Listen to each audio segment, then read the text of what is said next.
امین حاجی صاحب یوالا طلبونه وش په ناکای والا دی میک په خپل عمل هم دیوالی وکړو دی وش په ناکای هم دیوالا دی تر کیشت سی اول که باور شو نه باور بشو واردریمو خیر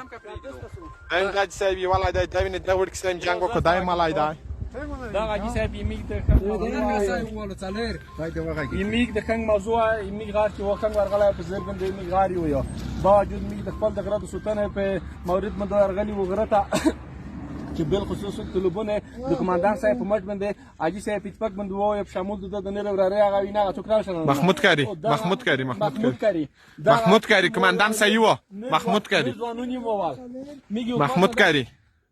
محمود کاری سه ای سرخل دا باید غاور وشو کتنه پوشه خیر سیداین دا غوټی میګ مشورون دی غوټ ستن ګرین دی دا غره کم وکا نه وا